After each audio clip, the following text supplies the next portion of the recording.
I want to speak a little bit about my experience. And I've tried to record this video a few times already, and I started sneezing randomly in the middle of it, which for me shows a certain vibration.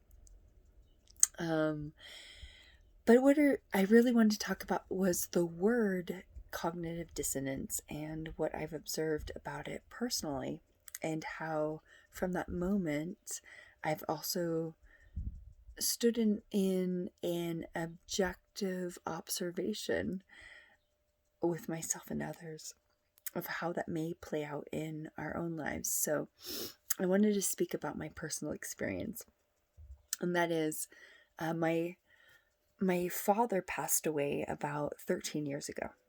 And before he passed away, and before I'd left to South America to live there for 8 years, I took him out to lunch, and we went to this teriyaki place. And I remember from his house all the way to this teriyaki place, I was observing this energy that for me occurred to me to be a little boy. And he was playing around us the whole way down there. Now, I never said anything to my father because he was never the kind of person to say, yes, I believe in energy, or I believe in auras, or I believe in these kinds of things.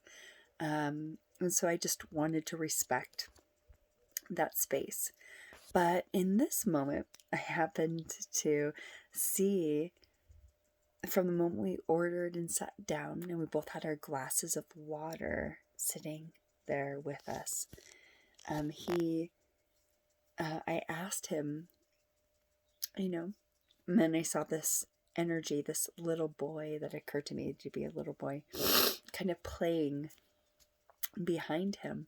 And I said, hey, Dad, so I'm curious, what's your thought or belief around energies or spirits that, whether they've passed, if they're still here, or kind of where they go? Do you believe in that? And he looks at me and he says, no, I don't. Okay.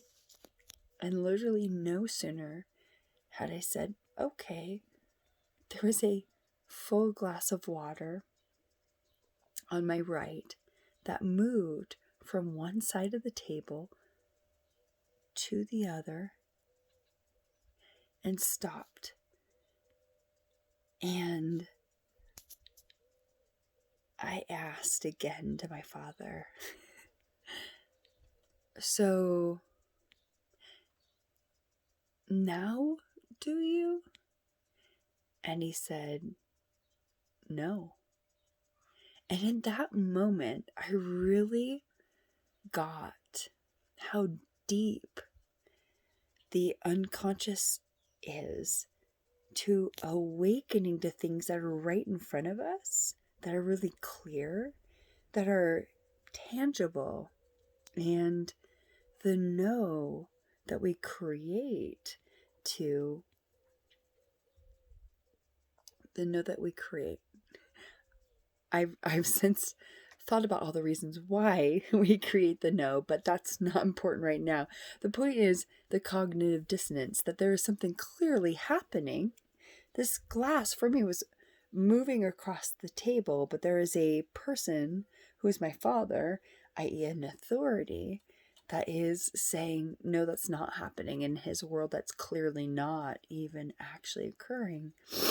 And I think even today, and since then, how many different ways that we look at people who do not have our experience, and also don't actually consider, or are too afraid to consider, a different reality because of what that might actually mean for themselves, and the new reality that they might need to actually create, the force and the power they might need to actually do that, and what actually arises within each one of us when we are authentic and also equally not authentic within our own sense of truth.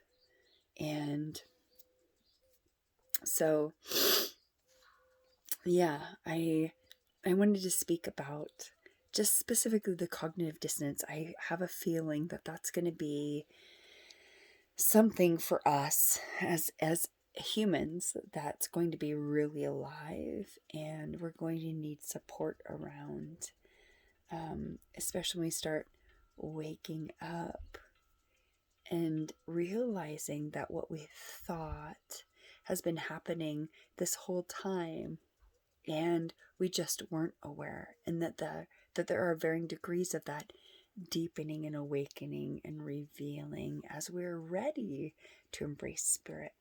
So thank you for hearing and listening and joining me on this little moment. I'm curious to hear your comments as well. Thanks.